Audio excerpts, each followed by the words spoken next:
E ao mesmo tempo a pessoa louva a Deus, adora a Deus por isso. Então, sejamos motivos de glória a Deus, de aleluia, né? De louvor a Deus.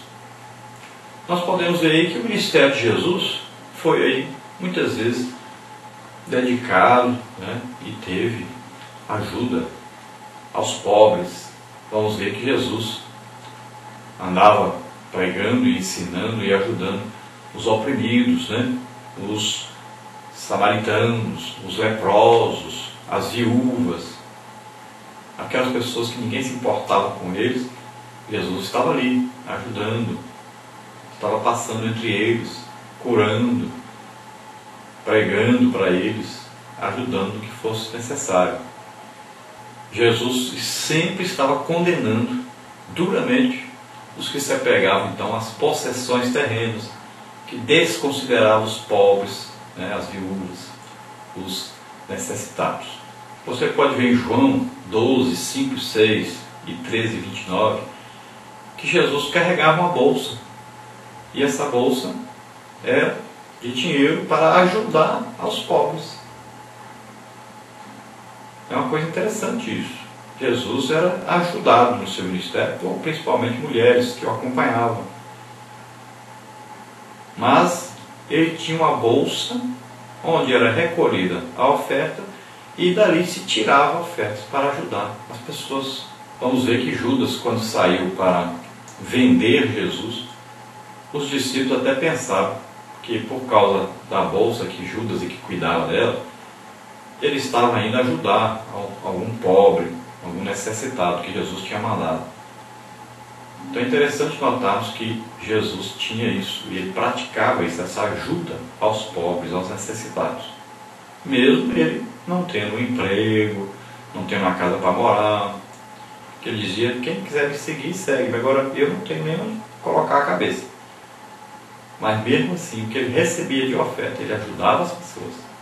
Se você ver a reunião da igreja em Jerusalém, quando Paulo esteve em Jerusalém, os apóstolos, eles orientaram a Paulo e Barnabé que arrecadassem na Ásia, onde eles estavam evangelizando, como missionários, que eles arrecadassem uma ajuda para a igreja em Jerusalém, que estava necessitada, e toda aquela região da Judéia. E foi o que Paulo fez, recolheu, né?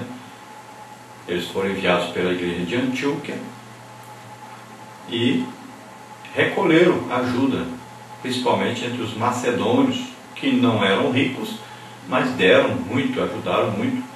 Paulo levou essas ofertas a Jerusalém. Agora ele estava cobrando dos coríntios que eles também ajudassem, pois a igreja de Corinto não era uma igreja pobre, não. Então, ele enviou Tito, Tito recolheu um pouco de oferta, mas Paulo achou muito pouco, porque os irmãos não eram pobres, estavam ajudando menos do que os macedônios que eram pobres tinham ajudado. Então Paulo cobra deles uma ajuda melhor para que seja enviada a Jerusalém. Você pode ver em Romanos, né, que Paulo ele fala como se fosse realmente um dom do Espírito Santo, essa contribuição generosa aos necessitados. É uma coisa que vem do Espírito mesmo, é uma manifestação do Espírito Santo na vida do crente. Quanto mais comunhão você tiver com Deus, mais generoso você será para com os necessitados. Dê como se Deus estivesse dando. Não importa se a pessoa vai ser crente, vai se converter ou não. Importa que a pessoa está necessitada e precisa de ajuda.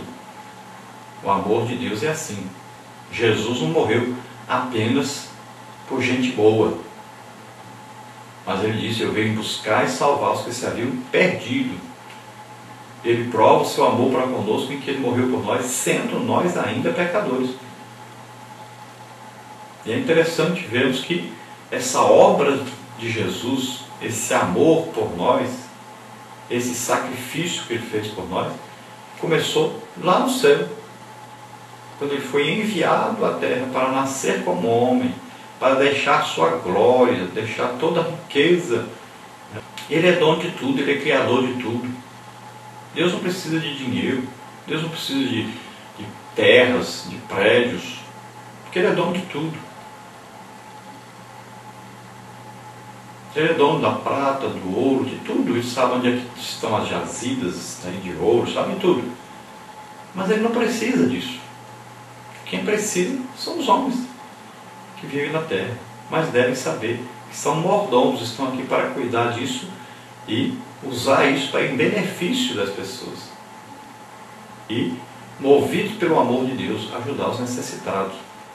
Agora Jesus deixou toda a sua glória, sua majestade, deixou tudo para vir à terra nascer como homem, se humilhar, sofrer, viver como nós, apanhar, derramar o seu sangue na cruz do Calvário por nós. Para quê? Para que nós pudéssemos nos tornar filhos de Deus, pudéssemos ser salvos, perdoados dos nossos pecados. A maior necessidade nossa era sermos perdoados pelos nossos pecados, era sermos reconciliados com Deus. E Ele veio. Ele morava no céu, veio morar na terra. Ele é Deus, se tornou homem. Era rico, se tornou pobre.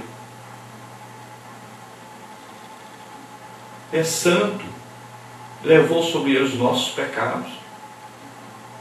Não tinha do que morrer, nunca pecou, mas tomou sobre ele a nossa morte, e morte de cruz. Ele assumiu o nosso lugar. Esse é o maior amor que existe, o amor de Deus. Então demonstremos esse amor para com os necessitados. Vamos ver agora o nosso questionário, para nós passarmos aí por cada parte tópica aí da nossa lição. Vamos ver. O texto áureo. Cada um contribua segundo propôs no seu coração, não com tristeza ou por necessidade, porque Deus ama o que dá com alegria. Então Paulo orienta aos coríntios que eles devem dar segundo o que está no seu coração. O desejo, Deus já colocou neles o desejo de ajudar. E cada um vai contribuir, não com tristeza. Não podemos contribuir, ajudar as pessoas. Eu vou ter que dar alguma coisa. Isso vai me fazer falta. Ficar triste porque tem que contribuir. Não, sempre com alegria. Aproveitando a oportunidade que Deus está dando. E Paulo diz também, não por necessidade. Porque muitas vezes nós temos que ajudar alguém com necessidade, um parente e tal. De repente, uma necessidade, aí tem que ajudar. Mas Paulo está dizendo, não faça isso por necessidade, mas por amor, com dedicação, com vontade, com desejo de ajudar, porque Deus está na sua vida, a graça de Deus é que move você a fazer isso. Então Paulo diz que Deus ama ao que dá com alegria. E Jesus deixou um ditado muito interessante, talvez o único ditado que Jesus deixou. Ele disse, mais bem-aventurada coisa é dar do que receber.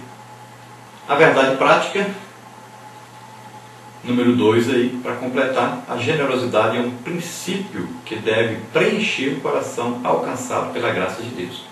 Número 3 aí, dentro da introdução, de que trata os capítulos 8 e 9 de 2 Coríntios especificamente? Então, acerca da obrigatoriedade de amarmos e auxiliarmos os pobres necessitados. Ambos os capítulos formam o que poderíamos chamar de uma teologia da generosidade.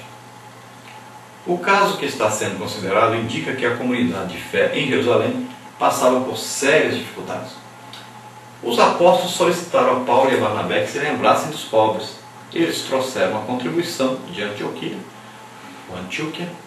a Jerusalém, conforme está registrado em Romanos 15, 25 a 32.